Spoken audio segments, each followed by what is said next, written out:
We have been traditionally a trading hub, and today with the emergence of Africa as a land of opportunity, we should be in a position to take advantage of a much bigger market, because nobody would be interested in a market of 1.2 million.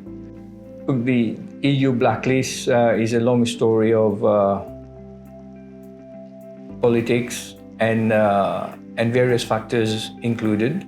Some are within our control, some are not.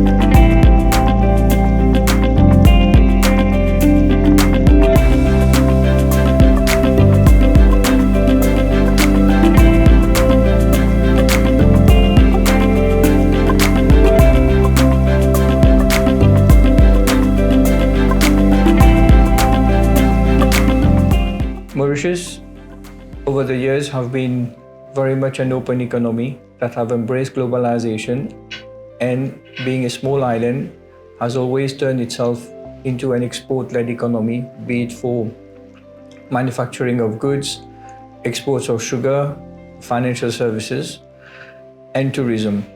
Today, with the COVID, we are in an uncharted territory. Our past is no guarantee for our future. What we have learned in the past is no guidance to take us forward. We have to create history by being more resilient and having policies that are going to help us sail through the current crisis. We have no visibility, and no country has visibility on when this problem will end. But the challenge Mauritius is facing as an open economy, it's a demand crisis. Demand for our products, demand for our services, and demand for the tourism sector. Nobody has got visibility when this demand will pick up. And at the current juncture, we are managing with about at least 25% of the economy not performing. Its direct and indirect impact is being felt across. And we still don't know whether this 25 will become 50 or 25 will go down.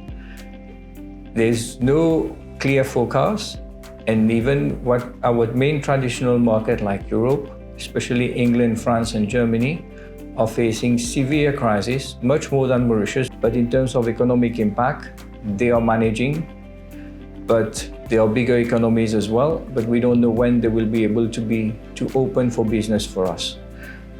And the Mauritian private sector, as a result, is facing huge challenges, be it in terms of liquidity, be it in terms of managing the leverage position. But the biggest challenge is when will demand resume? And this is not in anybody's hands.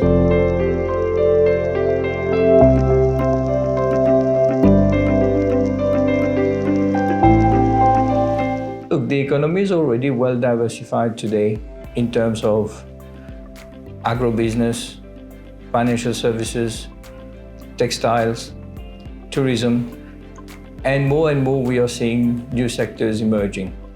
But they are not major pillar yet. The economy has been, suffering in the past already. We haven't had 6-7% growth over a long time.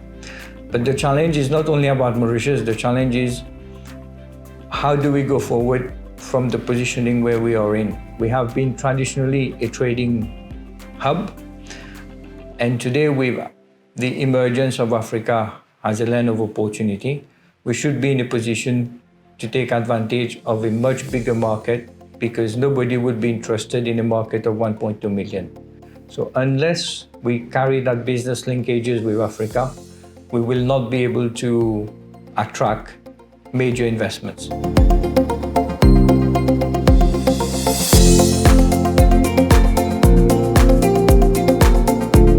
Mauritius is the place to do business if you want to do business in Africa.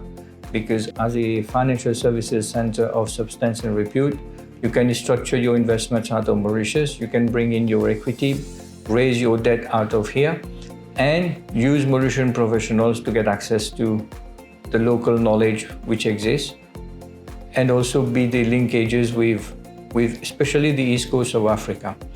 Because Mauritius on its own, we will not be able to grow because we are small, and the fact that we need to embrace international businesses, the future lies in Africa, where Mauritius can bring its knowledge, especially the quality of professionals in Mauritius, will be a determining factor in making investors succeed.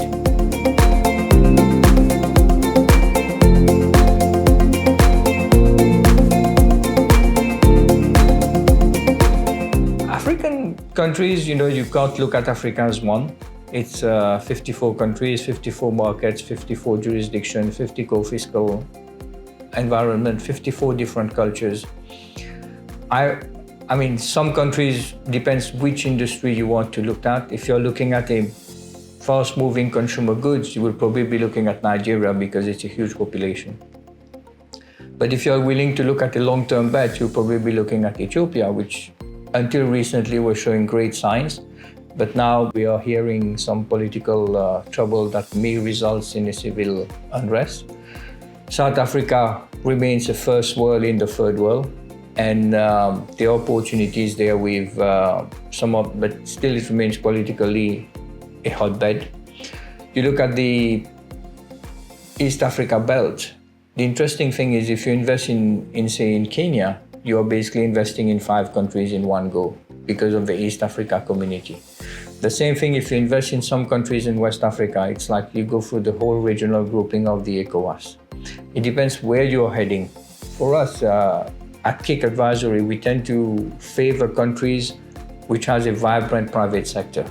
And it's easier to connect people which are like-minded, share the same values, and can together create value for the shareholders. So we prefer to look at countries where you can connect with the private sector, like Kenya, like Uganda, or Morocco, where you can have this alignment between the partners, because you can't go into Africa without a local partner. And that's the key to unlock value.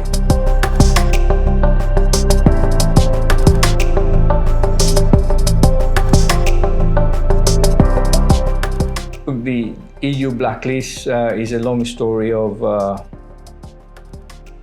politics and various factors included. Some are within our control, some are not. But Mauritius is not a jurisdiction which is a problematic. It's not a jurisdiction that has no rule of law. It's a country which prides itself on its rule of law. It has regulators who does their jobs.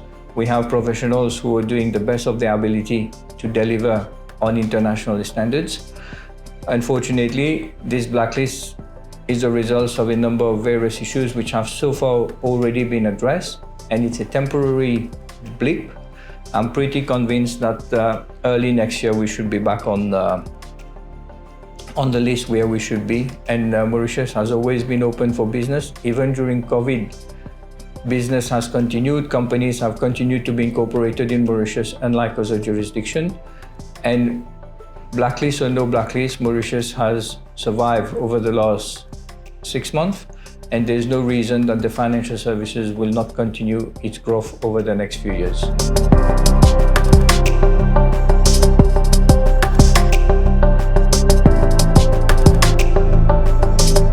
India is creating its own gift city.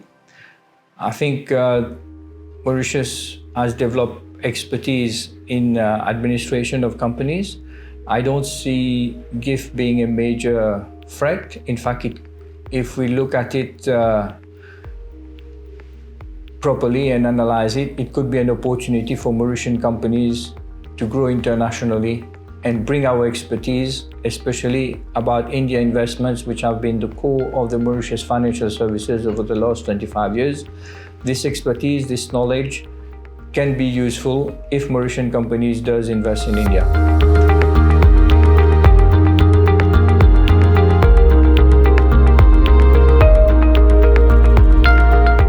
Well, there are new sectors. The agro-business is getting a new renewed interest to invest in agro-business. There is a lot happening in the area. We are seeing online business emerging, and we are seeing an interest to develop the IT sector. Outsourcing is going to be a separate pillar from financial services, and we can see that there's a breed of young entrepreneur emerging, and it's only a matter of time before these sectors becomes pillars of the economy.